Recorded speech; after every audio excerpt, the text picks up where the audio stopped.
Question number 9 है a curve which passes through this. एक curve है, ये कोई कर्व है हमारा, कोई कर्व है सपोज ये एक पॉइंट से पास करता है 0,3 से, ठीक है।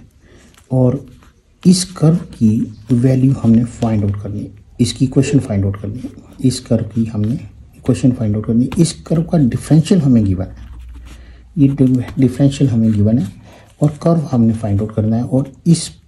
और ये कर्व एक और कंडीशन ये गिवन है हमारे पास कि ये कर्व इस पॉइंट से पास भी करता है।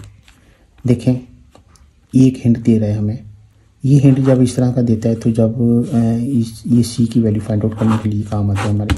देखते हैं find the equation of the curve. ये हमारे पास डिफरेंशियल दिया हुआ है, इस डिफरेंशियल को हम इस differential F dash of x का मतलब डी वाई और D of x F of x, इसको इस तरह से भी लिख सकते हैं हम। डी ऑफ एक्स उधर जाकर मल्टीप्लाई हो जाएगा और दोनों तरफ हम इंटीग्रल ले देते हैं, इंटीग्रल डिफरेंशियल को ख़त्म कर देता है, एफ ऑफ एक्स आ गई। ये एफ ऑफ एक्स ही हमें रिक्वायर्ड है और उसका इंटीग्रल 1 का इंटीग्रल एक्स होता है, यहाँ पावर फार्मूला लगा देते हैं -2 ओवर, यानी ये प्लस करेंगे और वही चीज़ डिवाइड करेंगे पावर रूल लगाने के बाद, और प्लस सी इंटीग्रल का कांस्टेंट होता है। और ये सी निकालने के लिए उसने हमें हिंट दिया हुआ था 0,3, यानी वाई की जगह ये फंक्शन की जगह आप 3 लगा दें, इसको हम वाई भी कह देते हैं, तो वाई की जगह आप 3 लगा दें और एक्स की जगह आप 0 लगा दें और इसको सॉल्व करें सी के लिए, तो c की वैल्यू 2 आती है। ये c की वैल्यू 2 आप इस फंक्शन की जगह आप 2 लगा दें तो ये फंक्शन एफ ऑफ एक्स हमें रिक्वायर्ड था, ये हमें मिल गया।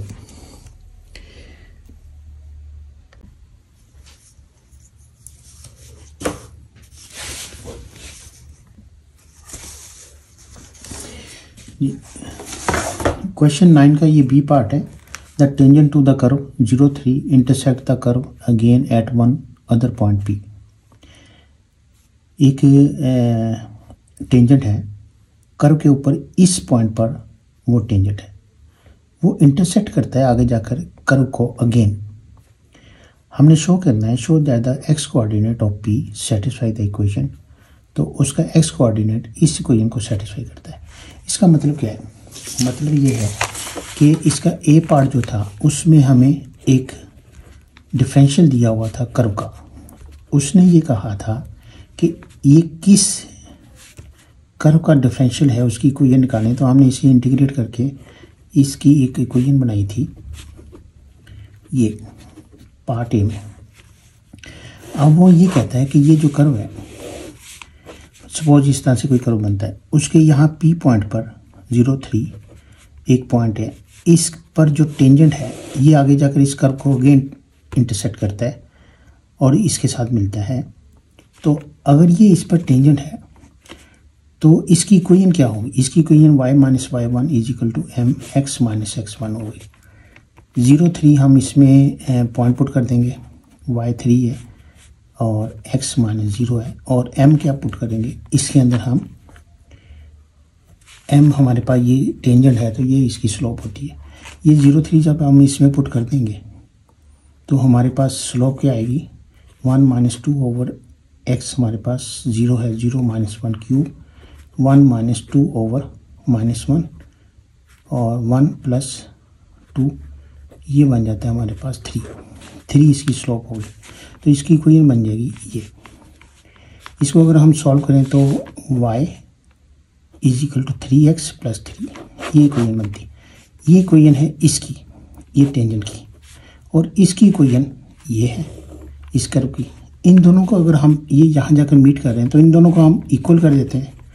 इस एफ ऑफ एक्स का मतलब y होता है, इसको हम इक्वेट कर देते हैं। तो 3x + 3 = x + 1/x - 1 whole square + 2। इसको सॉल्व करते हैं तो ये हमारे पास इसका सॉल्यूशन मिल जाएगा। हम देखते हैं इसको करते कैसे। ये हमारे पास एक स्लोप दी हुई है, डिफरेंशियल दिया हुआ था, इस कर्व को इंटीग्रेट किया था, हमारे पास ये इक्वेशन आ गई थी। अब इस पॉइंट पर, ये पॉइंट अगर इसमें पुट कर दें तो ये कर्व की स्लोप मिल जाती है, इस पॉइंट पर हमें स्लोप मिल जाती है, 3 आ गई। इक्वेशन ऑफ टेंजेंट क्या होगा? y - y1 = mx - x1। m हमारे पास ये 3 है और जो x1 और y1 है ये 0,3 दिया हुआ, ये पॉइंट पुट कर दिया हमने और y की वैल्यू ये बन गई। ये जो टेंजेंट है ये अगेन इस कर्व को जाकर अगेन मीट करता है। तो कैसे मीट करेगा, इन दोनों को इक्वल कर देते हैं, y की वैल्यूज, ये y की वैल्यू इसमें पुट कर देते हैं। तो यानी ये कर्व और ये टेंजेंट अगेन यहाँ इक्वल हो जाता है तो मीन के y कोऑर्डिनेट इक्वल हो जाते हैं। तो इन दोनों को y को हम इक्वल, y की वैल्यूज को इक्वल कर देते हैं, या यूँ कह रहे हैं कि y की वैल्यू मैंने इसमें पुट कर दी। इसको सॉल्व किया, एलसीएम वगैरह लिया तो हमारे पास ये इक्वेशन बन गई। इसे सिंप्लीफाई किया तो ये बन गया। ये वही फॉर्मेट है जो वो कहते हैं कि ये इसकी इक्वल होना चाहिए। क्या ये इक्वेशन सेटिस्फाई करता है? आप देखें कि ये वैसे ही सेम बन जाती है।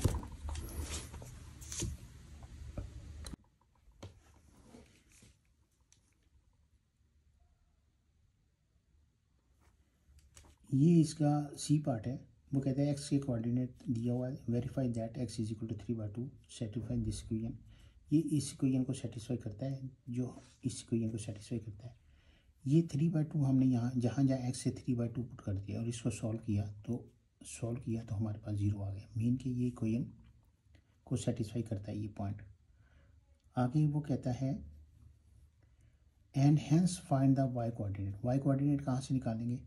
वाई कोऑर्डिनेट ये y is equal to X plus ये a/x - 1 होल स्क्वायर प्लस 2 ये दिया हुआ है। तो इसमें x की वैल्यूज पुट करेंगे तो y निकल आएगा। तो ये x इज इक्वल टू 3/2 हमने इसमें पुट कर दिया तो हमारे पास ये सिंपली इसको सॉल्व किया, 15/2 हमारे पास y कोऑर्डिनेट्स आ गया। x की वैल्यू पुट करने से हमारे पास y कोऑर्डिनेट आ जाता है इस फार्मूले से।